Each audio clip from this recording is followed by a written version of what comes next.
Ionization potential या energy, जिसे हम लोग हिंदी में आयन विभव कहते हैं, इसका मतलब क्या है? कोई भी परमाणु के बाहरी कक्ष में 1, 2 या 3 जब इलेक्ट्रॉन्स होते हैं तो उसके इलेक्ट्रॉन्स को निकालने के लिए हमें जितनी ऊर्जा देनी पड़ती है उस ऊर्जा के परिमाण को ही हम आयनाइजेशन पोटेंशियल कहते हैं। क्यों आयनाइजेशन पोटेंशियल कहते हैं? आयन बनाने की ऊर्जा। जब हम किसी तत्व से इलेक्ट्रॉन निकालेंगे तभी तो वो प्लस आयन बनेगा, या उसमें इलेक्ट्रॉन देंगे तो नेगेटिव आयन बनेगा।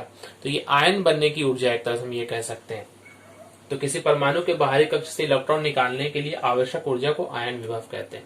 तो एक ही वर्ग में जब हम ऊपर से नीचे की तरफ आते हैं, तो जैसे हम नीचे की तरफ आते हैं तो हम देखते हैं कि इसका जो मान है आईपी या आयनाइजेशन पोटेंशियल, इसका मान घटता है। मतलब ऊपर वाले तत्वों का आयनाइजेशन पोटेंशियल अधिक होगा और नीचे वाले तत्वों का आयनाइजेशन पोटेंशियल कम होगा। जैसे फर्स्ट ए में तत्व ले लीजिए, तत्वों को देखिए, lithium, sodium, potassium, rubidium, caesium, francium.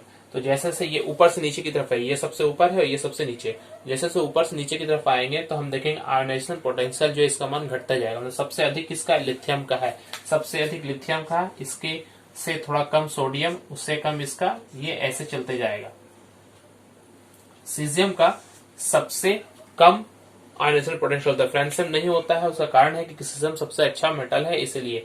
तो हम यहाँ पर देखेंगे एक ही आवर्त में, अब क्या देखेंगे, एक ही आवर्त में बाएं से दाहिने जाने पर इसका मान क्या होता है? बढ़ता है।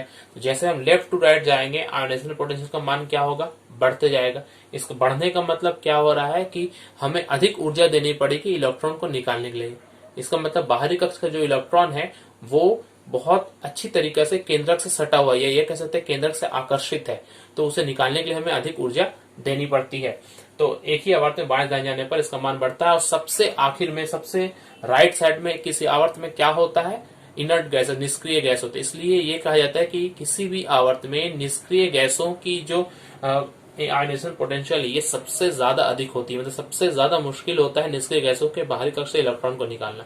दूसरा कारण क्या है कि निष्क्रिय गैस जो है उसके बाहरी कक्ष में ऑलरेडी जितने इलेक्ट्रॉन होने चाहिए उतने तो हो चुके हैं। जनरली 8 सब में होता है, हीलियम को अगर छोड़ दें तो सब में 8 होता है। तो 8 इलेक्ट्रॉन्स उसमें तो पहले से पूर्ण हो गए, यानी कि वो अपनी ऊर्जा का जो स्तर है वो बहुत कम हो चुका है। तो वो और आयन बनने की उसमें कोई क्षमता नहीं। NaCl सोडियम क्लोराइड के लिए मॉलिक्यूलर वेट के स्थान पर फॉर्मूला वेट का प्रयोग किया जाता है। व्याख्या करो, फॉर्मूला वेट का हम लोग प्रयोग क्यों करते हैं? यहाँ पर फॉर्मूला वेट और मॉलिक्यूलर वेट ये दोनों है क्या? पहले बात समझें कि अगर हमारे पास कोई एक ऐसा यौगिक है जो एक सिंगल अणु के रूप में पाया जाता है, जैसे कि जल, ये एक अकेला अणु पाया जा सकता है, तो इसका हम अनुभार निकालेंगे तो हम कैसे निकाल? मॉलिक्यूलर वेट इन्हीं लोगों के लिए प्रयोग किया जाता है जो सिंगल अणु के रूप में। तो मॉलिक्यूलर वेट क्या होगा? सिंपल भाषा में बताएं तो परमाणु जो भी है उनका भार को ऐड कर देंगे। तो हाइड्रोजन जो है यहाँ पर हम इसका एवरेज वैल्यू 1 मानते हैं, तो 2 है, तो 2 परमाणु है और एक 1.008 होता है परमाणु, फिर भी हम 1 मान रहे हैं। और ऑक्सीजन का कितना होता है? लगभग 16 ही होता है। तो 2 + 16 कितना हो जाएगा? 18 AMU इसका भार होता है। AMU एक इकाई है। तो यहाँ जल का अनुभार जो है ये आपने 18 देखा। इस तरह से मीथेन जो वो भी एक सिंगल अणु के रूप में पाया जाता है। तो जो पदार्थ, जो यौगिक एक अणु के रूप में स्वतंत्र अवस्था में पाए जा सकते हैं उनके लिए मॉलिक्यूलर वेट का इस्तेमाल होता है।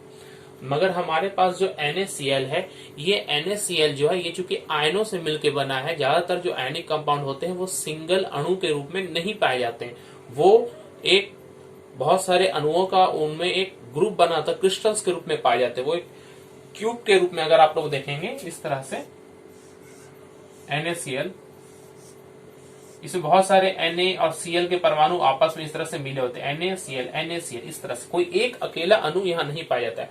तो इसलिए अगर इसका हमको अनुभार निकालना होगा NaCl का, तो हम इसका अनुभार, एक अणु तो हमारे पास है नहीं तो इसके अनुभार को नहीं निकालते, हम इसे क्या करते हैं, इसके हर एक अणु का औसत भार होता है जिसको हम फॉर्मूला वेट कहते हैं। औसत भार यहाँ पर इसलिए होता है क्योंकि कौन सा सोडियम है कौन सा क्लोरीन ये तो हमें यहाँ पता नहीं चल रहा है। तो इसका औसत भार जो निकालते हैं उसे ही हम लोग क्या कहते हैं?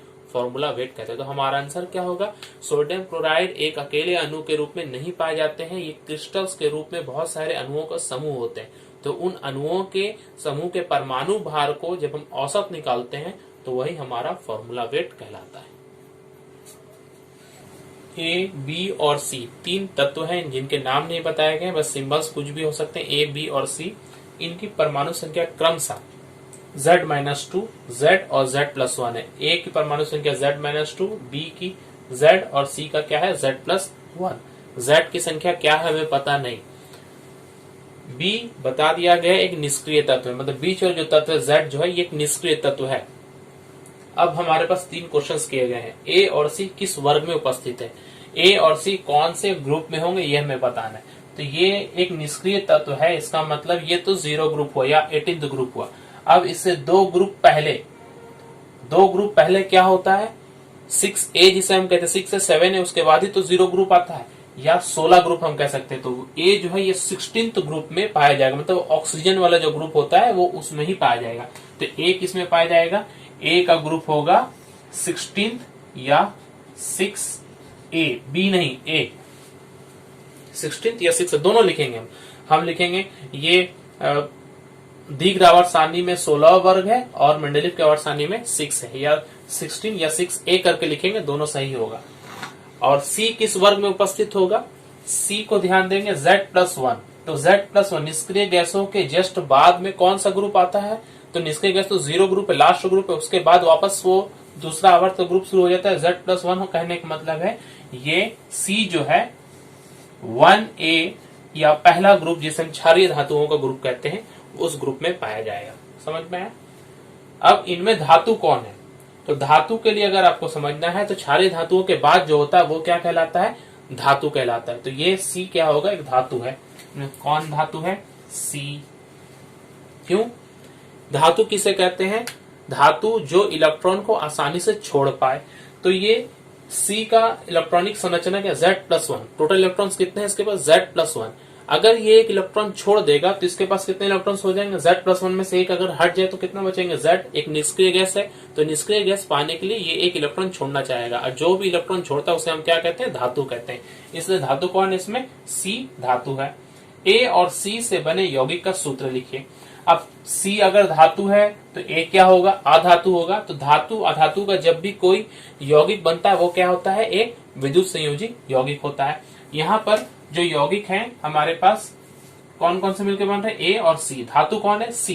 तो धातु हमेशा पहले लिखा जाता है, इलेक्ट्रोपॉजिटिव जो होता है वो हमेशा पहले लिखा जाता है। तो C को हम पहले लिखेंगे और A को हम बाद में लिखेंगे।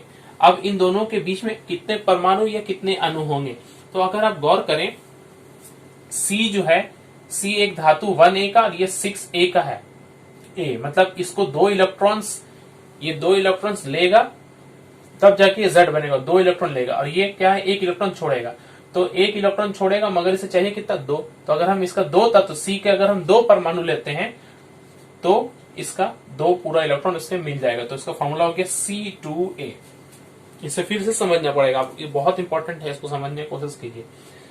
C जो है ये एक धातु है, ये क्या करता है, इलेक्ट्रॉन छोड़ता है, मगर C के पास में सिर्फ कितने इलेक्ट्रॉन एक्स्ट्रा है, 1 इलेक्ट्रॉन एक्स्ट्रा है। तो अगर हम 2C लेंगे तो कितना इलेक्ट्रॉन छूटेगा, 2 इलेक्ट्रॉन छूटेगा। और A के पास में 2 इलेक्ट्रॉन की कमी है, उसे और 2 इलेक्ट्रॉन चाहिए, वो 2 इलेक्ट्रॉन ऐड करना चाहेगा अपने में। 2 कहां से ऐड करेगा, ये जो 2 छूटा, तो C के 2 के साथ में 1 A कंबाइन होगा। तो C 2 के साथ में 1 A कंबाइन हुआ, तो क्या हो गया, C2A। या इसे और एक इजी तरीका है समझने का, वैलेंसी अगर हम इसको जाने तो सबसे पहले हम वैलेंसी जान लेंगे क्या है। C इलेक्ट्रॉन्स कितने हैं, Z प्लस वन। तो बाहरी कक्ष में इलेक्ट्रॉन कितने हो गए, इसके 1, और A के इलेक्ट्रॉन Z माइनस टू, इसे 2 इलेक्ट्रॉन और चाहिए, तो इसके बाहरी कक्ष में 2 इलेक्ट्रॉन चाहिए, तो है असल में 6, और इसे चाहिए कितना, 2। तो इसका वैलेंसी कितना है, 2, इसका वैलेंसी कितना है, 1। तो हम जब C लिखते हैं, A लिखते हैं, दोनों को वैलेंसी नीचे मिलता है। C का वैलेंसी 1, A का वैलेंसी 2, क्रॉस कर देते हैं इसे हम लोग, C2A। A, B और C 3 तत्व हैं जिनकी परमाणु संख्या 6, 8 और 11 है। पहला क्वेश्चन, सर्वोच्च विद्युत धनात्मकता किसकी है। तो क्वेश्चन बनाने के लिए सबसे पहले आप लोग सबका इलेक्ट्रॉनिक विन्यास बना के रख लें। A का आप लोग देखिए, K में 2, L में 4, टोटल 6 हो गया। B में 8, 2, 6, और C में 2, 8, और एक और कक्ष आएगा यहाँ पर 1। तो विद्युत धनात्मकता कैसे मापी जाती है, विद्युत धनात्मकता कहने का मतलब है धनायन बनने की क्षमता, मतलब इलेक्ट्रॉन छोड़ने की क्षमता। तो इसमें से कौन इलेक्ट्रॉन छोड़ेगा, जिसके बाहरी कक्ष में 1, 2 या 3 होते हैं वही इलेक्ट्रॉन छोड़ सकते हैं। तो ये दोनों तो अधातु, ये दोनों छोड़ते हैं, जो धातु होता है वही इलेक्ट्रॉन छोड़ सकता है। तो M में एक इलेक्ट्रॉन है, यही इलेक्ट्रॉन छोड़ सकता है। तो C जो है ये सबसे ज्यादा विद्युत धनात्मक होगा, या सबसे अच्छा धातु भी अगर कहेंगे तो हम क्या कहेंगे, C को सबसे अच्छा विद्युत धनात्मक तत्व है। सर्वोच्च आयन विभव किसका होगा? आयन विभव के बारे में अगर आप लोग देखें तो आयन विभव क्या होता है? इलेक्ट्रॉन छोड़ने की क्षमता। बाहरी कक्ष से इलेक्ट्रॉन जितना आसानी से हम निकाल सकते हैं वो आयन बन सकता है, उसे हम लोग कहते हैं आयन विभव। तो इसमें सबसे अच्छा आयन विभव किसका होगा?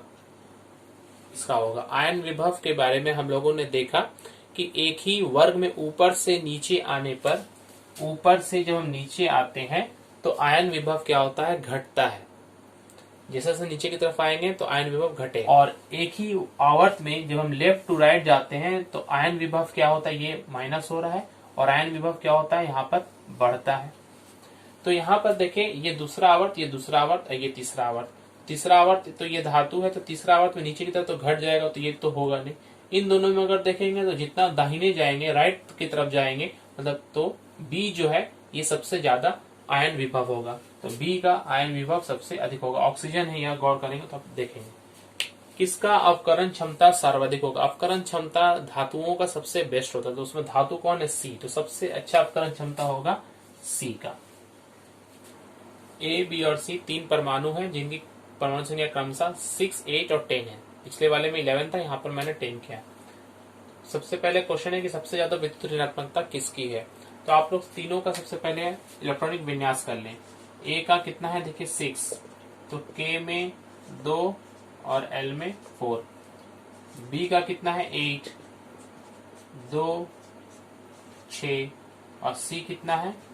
10, 2, 8। यहाँ पर सब के सब दूसरे आवर्त के ही तत्व हैं, सब में 2, 2 है। तो टोटल ये 2, 2 होने के कारण, 2 कक्ष होने के कारण सेकंड आवर्त है। ये 4th ग्रुप, ये 6th ग्रुप और ये 8th ग्रुप कह सकते हैं हम। सर्वोच्च विद्युत ऋणात्मकता किसकी है? विद्युत ऋणात्मकता मतलब क्या होता है?